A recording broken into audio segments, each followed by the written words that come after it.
Hello, everyone. We are here with our Halloween special. I am Batman, and I think my co-host might have got the wrong message. What the fuck are you dressed as? I thought Robin. I thought it was a Robin set, and this mask appeared. I was going to wear it for the whole podcast, but I can't talk out of it or here. So, wow. So we couldn't get you just like a Robin mask. And I just googled Robin mask, and this appeared in my. And you actually just got an actual Robin mask. Yeah, really high quality, really Clearly. dangerous. Definitely going to use it for other activities, like just peering at people's windows, making people think there's like a local giant bird in their neighbourhood. Appear on a few chit chat Facebook pages. I like it. But yeah, well, my outfit, I don't know what that's happened to the mask. If I go like that, I go, that's definitely Batman. And then I go like that, I go, I think that's Batman that's been in a road accident. It's this bit in the middle. He's got like this weird lump bit. It just doesn't make any sense. Yeah, it also makes you look cross-eyed from my angle. The viewers won't really see this, but it's like I'm looking at Sam cross-eyed. So, yeah. I think I'm taking this off then. The outfits Wow. for the Halloween special. Yes. The body part was great. Yeah, we've done well. The one's a little bit tight. But Mine's quite a snug, nice fit. Snug, nice fit. Nice fit. So it's our Halloween special. It is. Episode 18, I think, is it? 16. 16. Yeah. Thanks. Sweet The 16. Skeletons were Yeah. giving us some advice. Yeah. It wasn't Ivana and DeVriti behind the cameras. No, we have two special guests with us Absolutely. today. I have here Dr. Hayes. Yeah, and this is Michael Notpage. Michael Not Page. So Dr. Hayes is a professional in all things Skeletor.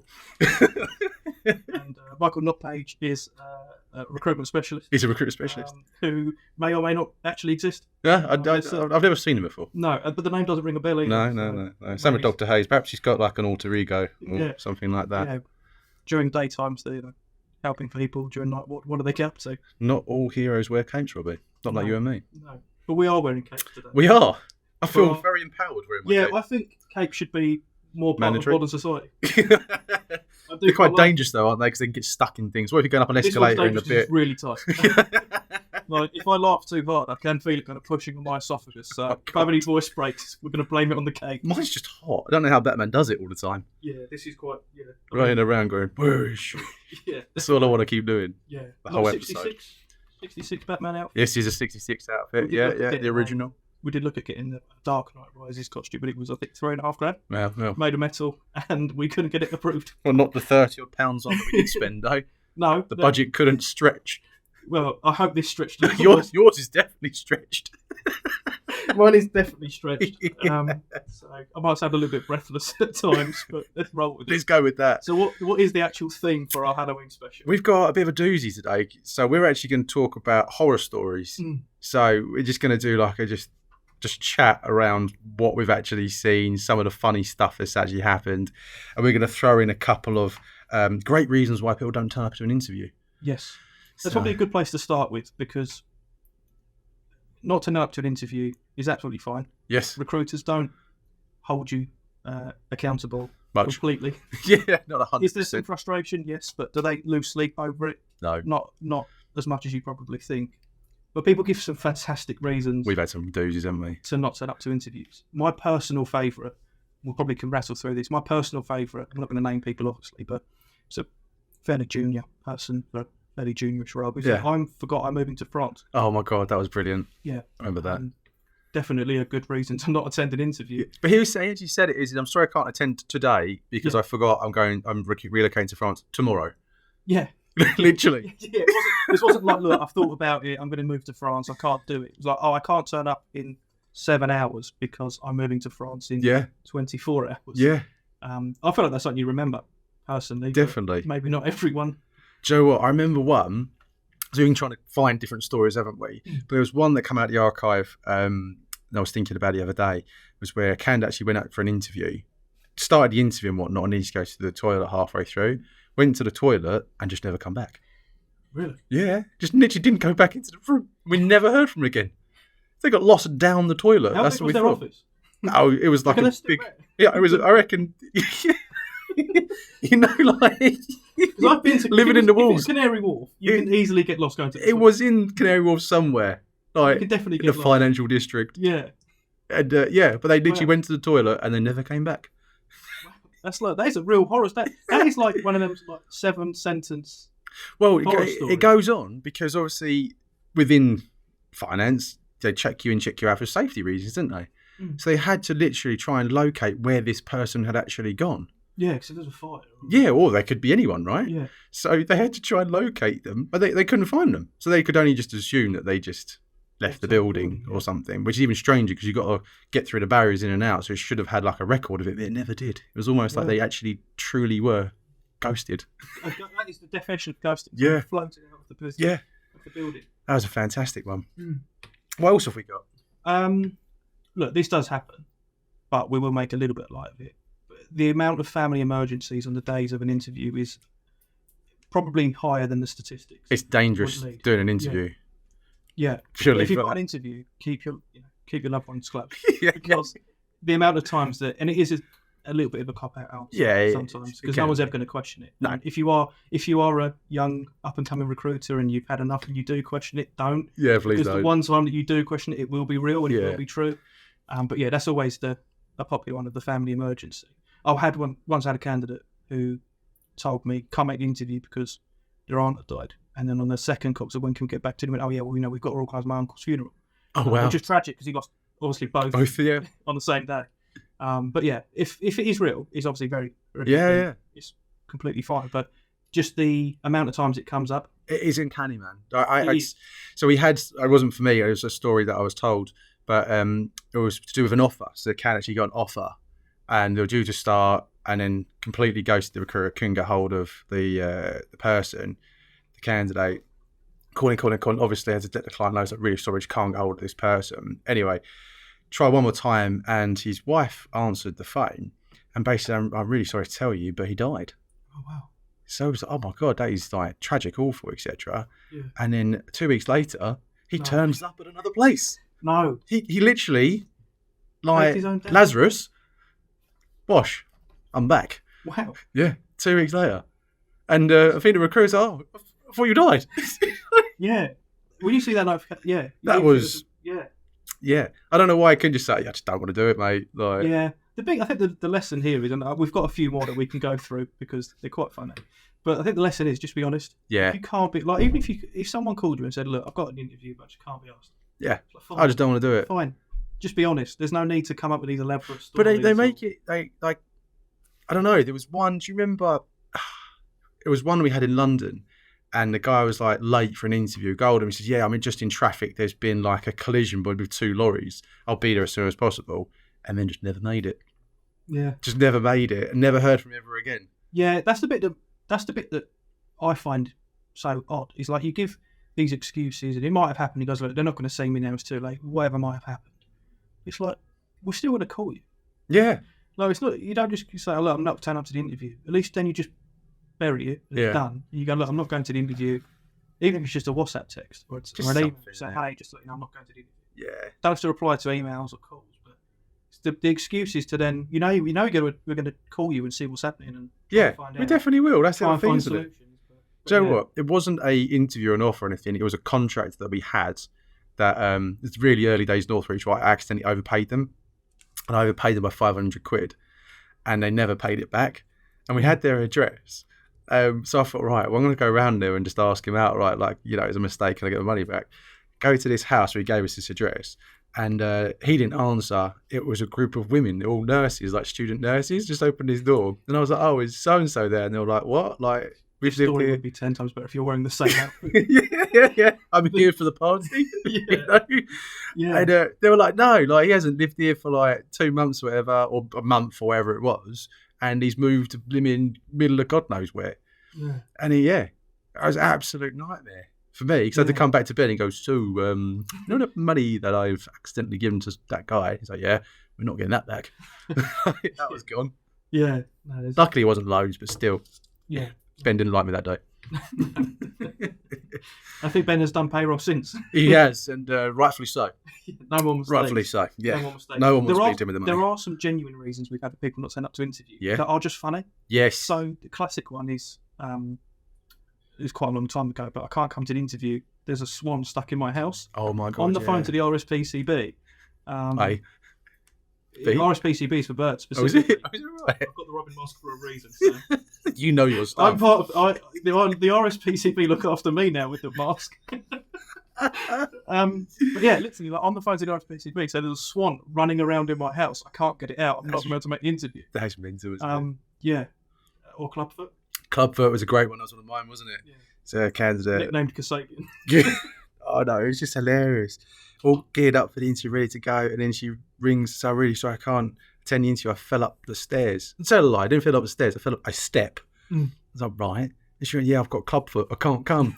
I was Never just heard like, of oh Clubfoot my before, God. I had to Google after it. or since. I've never heard of does it it ever even called mean? Clubfoot. It was just like I didn't even know how to respond to it. I was like, okay. When you first said it, I thought you meant Trenchfoot. Trench. I was like, wow, that's a very intense reason. But yeah, Clubfoot. Just couldn't. It was just ridiculous. Yeah. Clubfoot was a good one. Yeah, even, it wasn't funny at the time, but looking back, you can laugh. But, one of our clients is 14th floor of a high-rise building. Yes. Candidate gone to the interview. I think it was by the bend. Yeah, I think so. Yeah. Got to the 14th floor, got out of the lift right as the interview's about to start. Said, I can't do this. Yeah. I've got vertigo. I can't do this. Yeah, I literally just cannot work on this high up. Yeah. If I would have found it funny. Yeah. Just laugh in the background. What do you think, Dr. Hayes? Shocking. Yeah, it was. He can't believe it. Look at his face. Jaw dropped. His jaw is dropped. Do not pass go. Doesn't even work properly. No, big fan of Monopoly. Oh, there we go. There it is. Yeah, at the time it wasn't funny. Because, No, it wasn't funny at the time. Looking back, you can have a little bit of a laugh about it. it's not so much reason didn't turn up for an interview, but person we placed was their second day in this company in London. It's a junior job, customer service type thing, right? And super excited to get started. Day one goes okay. Day two comes around. They think, right, we'll take this person out for lunch, just to get to meet the team and bed her in a little bit. And they go to the pub, as you do, like pub lunch, whatever, nothing crazy. But she's before she goes back to the office, she nips to like the off license to buy some cigarettes or whatever. And it turns out a couple of bottles of wine. Wow. So she goes back to the office and she's got training and whatnot. She's going for the training and she keeps nipping off to the toilet. And every so often she's just getting a little bit more woozy. She's getting pissed on the job. So the actual manager is sitting there going, I think you need to go and get some air. You're clearly like, something's up. She didn't know, obviously, he was drinking at the time. And with that, she tries to like help her up to go outside. And she's like, no, get off me. You can't touch me like this. She runs across the sales floor, tries to bear hug the CEO. The CEO is trying to get her off him like this, gets her off him. She kind of like gets off him, smashes her head on like a railing. And then he's shouting blue murder. He's tried to like hurt her, kill this, that and the other. Had to try and get her outside and then had to restrain her on the floor, face down, whilst the police arrived. Yeah. And I got this phone call that day from the manager and I was like, you're absolutely joking me, right? This is not actually happened. She went, absolutely, this, God, like, word for word, that's exactly how this went down. So I thought, well, I've got to try and get a hold of them and figure out what's happened. Couldn't get hold of them, obviously, but then spoke to her mum and I was like, oh, is so-and-so okay? And she went, yeah, she's absolutely fine. What are we talking about? And I was like, I thought, well, this is strange. How much do you share at this point? Because she's an adult, right? So yeah, that's the thing. I just thought, okay, whatever. You're a school teacher saying just misbehaved. Yeah, I was like, kids give me a call, but I just remember getting that phone call from the manager, going, oh my God, I put this person in that job. Never heard of them again, though. Weird enough. No, and I think you would. But it's, I mean, I know they say recruitment's full of ups and downs, but you can't write stuff like that. No. I had a similar story where a family member, they hired this person, quite senior as well. First couple of days, was doing all right, just kind of keeping their head down, quite quiet. And then similar sort of thing, like went out to lunch, was fine. And then in the afternoon, just was really wobbly on their feet. It's like, you okay? You feel lightheaded? Do you want some water? Just absolutely lost the plot. Effing and blinding. Yeah. And then, said, F this, I'm leaving. Left the building, left her bag, and then looked in her bag, three full empty bottles of vodka. No. Yeah. We've been going to the toilet, and same sort of thing, absolutely. Blottoed. At work. It makes you wonder, doesn't it? Like what goes through it. Obviously, with 3 bottles of vodka, it's obviously a bit more. I mean, that's excessive. That's excessive, and that's an issue. But with that one specifically, like, especially junior person, it's like just get a little bit carried away at lunch and maybe have one too many beers than you should have. Yeah. Bit different to going to the off license, buying, Can you even buy 3? I suppose you can just buy 3 bottles of vodka. Yeah. That's why not. Yeah. Party? Well, for me. Yeah, literally. It's like on your own, I suppose it's where. But yeah, it makes you wonder what goes through people's minds, and how do you account for that? Like, why are we hiring for this role? It's like, oh, it's a replacement. Oh, why are they leaving? Can't handle the drink. Yeah, exactly. Yeah. Joe, that's familiar of a candidate, a contractor I placed years ago, who quite liked to tipple. One too many. Went into the office, and there was escalators as you kind of walked in. Got near to the top and just completely collapsed down the escalator. Really? Yeah, it was really bad. He ended up in hospital and everything. Yeah. But it turns out he was just drinking all the time, and it was lunchtime, wherever it was. So yeah, it was all down to the fact that he just liked a bottle, basically. Yeah. So they got rid of him. Yeah. That was that. Yeah, literally. There's I'm trying to think. There's a similar one that's just literally just out of my mind. But it's gone. We've got loads of the boys have given us as well, mate. Yeah, pages of it. We've outsourced some of the stories to people that are in the office as well. Actually, from a hiring manager's perspective, cool. Hate a hiring manager. Kind of. He was many moons ago, not anymore. He kind of keeps himself to himself. But he said he had an interview for a junior job, and this poor candidate was so nervous. She was almost shaking. He was so nervous that Pete started shaking because he was so nervous. Like, really? She was so nervous it was making him nervous. And they both just sort of waddled through the interview and managed to get through it. And he said, "How was it?" And he was like, "I just crumbled." What really? It's like she was so nervous. She made me nervous. Ooh. Just crumbled. And then it was, I think, in another one where it's that typical, it's quite old school mentality of like, I want your job. Oh yeah. It's just like to the point where it's like, enough's enough now. Like I said, I want to come here. I want your job. Then I want your boss's job. Then I want your boss's job. And after 3 years, when I have enough knowledge, I'll set up on my own and become my own director. Oh, you said that straight up. Like straight that. up to he was obviously current at the time. It's like, yeah, we'll pass on this one. Yeah, not today. Yeah. I've got a great one. Really good one. I think I kind of told you about it before anyway, but for the listeners and Ivona and Devriti, this is a great one. So it's a long time ago, Norfolk story as well. Working with a client, this, that and the other, had a role, had a few interviews going on, and we had this one candidate that the whole team loved. They thought, yeah, definitely got to hire this person. So he did like 2 interviews, and they went to do a final interview with the head of the area. So head of it goes, yeah, I'll interview this fella.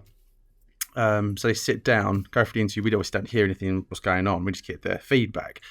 And the feedback from the candidate was great. So yeah, really loved the job, really like whatever his name is, the manager, I could see myself working with him, working for the company, and So we thought, sweet, lovely. Send the feedback over thinking this has got to be a deal, it's going to happen. And then we get the feedback, go, yeah, no, we're not going to hire him. Just deadpan, just straight off no. We thought, this is weird. Like, why is this a no? And we kept pushing. It's like, we need to kind of just understand why so we can do better in the future, etc. And then we got like a private phone call come through from the manager basically saying, I'm really sorry, I can't hire him because I'm having an affair with his wife. No. Yeah. Dr. Hayes is so shocked. Doctor he can't believe it. So shocked. Honestly, I'm having an affair with his wife. How did you react?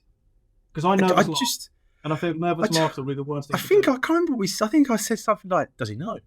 Yeah. You'd have to know. Does he know? You'd have to know. And the manager's like, "I don't know if he knows." Like, and then, but trying to then, I don't know. I don't even know what happened after that. We didn't. Like, but that was a moment. That really was a moment. Literally, again, can't write it. No, that one was just something else. He's so shocked. Dr. Hayes has seen a lot. He's seen a lot, and he's a doctor, right? So he sees all sorts. But that one, that's done him completely. Yeah, definitely. There's a story that I want to follow on with. It's not really related, but I think it's just a great story. Taylor's, and sometimes try to be too clever for your own good. I'm sure he won't mind me saying that. But not Taylor being too clever for his own good. A little bit. But he was working in construction recruitment. He had a few labourers at this site, and he went to the site to meet the site manager. And there was a guy on top of the scaffolding with a scaffolding pole pretending to do squats. So he's squatted on top with his. And Taylor's gone, right, two prong attack here. Number one, the bloke's a bit of a prat, and he's probably going to hurt himself or others. And number two, if he does get taken off site, there's a little bit of an opportunity for me to get one of my own labourers in. So he goes to the site manager. He goes, mate, what's he doing up there? Look here, what a prat. And the site manager calls him over and goes, right, come over here. You've gone. He goes, lovely. He goes, oh, who was it? Gets back to the office. It was Taylor's labourer. No, it wasn't. He sacked his own labourer. Got his own labourer sacked on the site. Oh my God. Diesel was like effing and blinding against him. And, No. Yeah, ended up having to replace his own contractor. Oh my God. Which, number this one is obviously the safety aspect. The geezer was a prat, but number two, it's like thinking, lovely, I'm going to get another labourer on site here. And next thing you know, you're getting your own guy sacked. Do you know what I have done? It's actually not more of a horror story, it's quite just like an interesting one.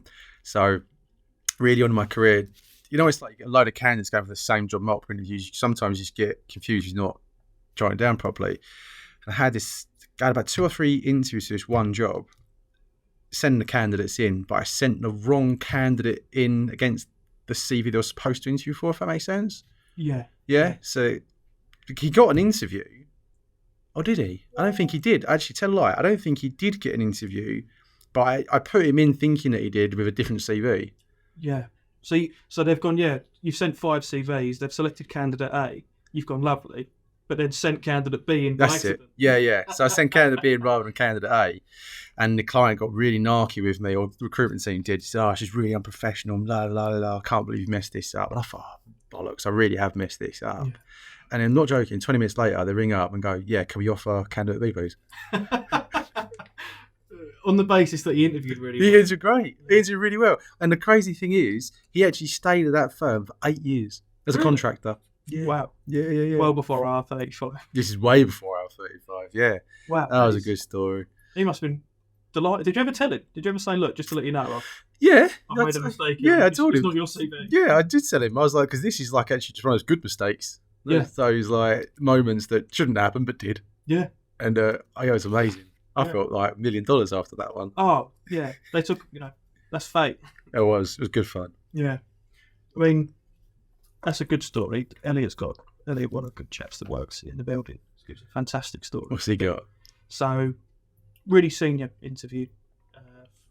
Guys called him and said, look, stuck in traffic. I'll be like a couple of minutes late. Yeah, no worries. I'll let him know. Give him the heads up. And he gets there about a minute to go. Busted for the toilet. And where the office was, he's giant skyscraper with a blacked out glass. Right. It looks like right, yeah. like a wall. He's like busting for the toilet. So he thinks, do you know what? Rather than go inside and ask to use the toilet like any normal human would, I'll just nip round the alleyway. And I'll have a piss up the side of the building. Which is stupid enough because they might see you on the CCTV. But little did he know, the exact pane that he chose to pee up was exactly where the interviewees were sitting. No. And the interviewers sat there and watched him piss their building. Oh, my God. And then he walked in to go for the interview and they went, turn back around, we've just seen you have a wee up the side of the building. Shocking. Even Michael Not Page is there. Michael Not Page he's like literally, he's seen this before. You can't believe it. You can't believe it. Neither one of them can believe it. Yeah. It just makes you wonder what goes through people's minds. When you need to go, you need to go. Yeah. But not on the side of the building you're about to interview. Well, I have had that exact same sort of thing happen to me, but on the opposite side. So I remember there was a client of me and Ben were trying to get him in with. There was a big glass building in West London. So me and Ben go to the Starbucks downstairs and we're waiting for this head of HR to come down. And these 2 sofas are right in the corner of the building, like opposite each other. So we're sitting down, like facing out, if that makes sense. Mm-hmm. And then head of HR comes down, we get her a coffee, she's sitting there. And in this part of London, it's a collective amount of people that are there, and there's quite a few homeless people around. And there was this fella stumbling like towards the building we could see in the distance. And every so often there's the head of HR's talking, I'm a bit like just peering over, kind of going, what's this fella all about? He gets close to the building and the same sort of thing. He starts taking a wee directly behind the head of HR on the other side of the glass and just starts weeing. And I was like, I'm really sorry, like, you need to see this. She just went, oh, we get that all the time. Yeah. And we just carried on. I just thought, oh, okay. Like, this... That would send me to I would not be able to concentrate on anything that person was saying. It was difficult, but... Do you know the worst bit? God. Just think about it. Just hearing it. Yeah. You'd hit on glass, you'd hear it. Well, it's like toughened glass, right? It's not like a pane of glass, it's a building. I guess. But you'd still I don't know, I reckon it's still enough to put you off your meeting, that's for sure. Definitely put me off meat for a while. Oh. Send us some sandwich, Max. Bacon, please. No. Pigs in blanket. Anyway, I've got a few more here. I've looked through. There's a few candidate ones the boys have actually written down into, which is quite funny. Yeah. But I don't know where to start because I've actually written them out as in like full-on paragraphs. Before I get into these ones, there is one that I had really early on in my career, and it's when I first met Phil. We was doing a niche part of like third-party risk in banking at the time, and to find these particular people, so they're really niche. They didn't really make themselves known that much. So if you got a meeting with one as a candidate, you were guaranteed to kind of place them, right? So Phil takes me along to this meeting down towards Monument. So we're wandering down, and I said, "Have you got a CV for this person?" He was like, "No, she doesn't have a CV. I just know the name. I know she's quite infamous in this little patch." So I was like, "Okay." So we go in, sit down, and she turns up, and she's quite abrasive. Is it abrasive? She's just not very like accommodating to the conversation. She just sees these recruiters, and I want this much money, and if you can get it for me, whatever. And so the conversation's kind of going on, and I end up chirping up with, I think I said something like, "I'm not being funny, but I don't know if you're actually really good at your job or not. Like, you say you're the best, but I pretty much tell you you're not. We need to see a CV, otherwise we're just not interested in working with you." And then she ends up like getting up and getting like really flustered, gets her back, and she's like, "Oh, I don't have to take this from you, bunch of recruiters," and started effing and jeffing at us. And then started like shouting as she was like leaving Starbucks. And it's like 10 o'clock in the morning on Tuesday, so there's loads of people looking at us. And I'm just sitting with my coffee with Phil, and it's like, that went well. I guess Phil wasn't. He was not happy because it took him about 3 months to get that meeting, and I managed to absolutely kill it within about 3 minutes. 3 months to book the meeting, 3 minutes to cancel. Yeah, that was bad. We should do a little competition. Go on. The best story. Yeah. Just get a shout out maybe, or what's it? Ben's not here, so we'll get some approvals for what we can do maybe. That's good. We should do like a mystery prize. Mystery prize. There you Unnamed go. mystery prize. Mystery prize, the best voted comment. Best voted comment. Yeah. Best voted story. You can win this mask. Oh yeah, that it's a good quality mask. I'll sign it. Yeah, it's a good quality mask. That I can sign the mask and someone can win it. I love the fact you went with Robin as in the bird. Yeah. Like, it was good. In my head, I think it's I'll be honest, it's a £19 crap joke. We'll give away the mask. Yeah. Best comment, you get both masks. All right, man. So a little bit different to our usual episode. It is, but I think very informative. Key takeaways? Key takeaway is keep the stories coming. Keep the stories coming. Keep the stories coming, because there's always a laugh in there somewhere. Don't take it too seriously. Absolutely. Perhaps that's a great message.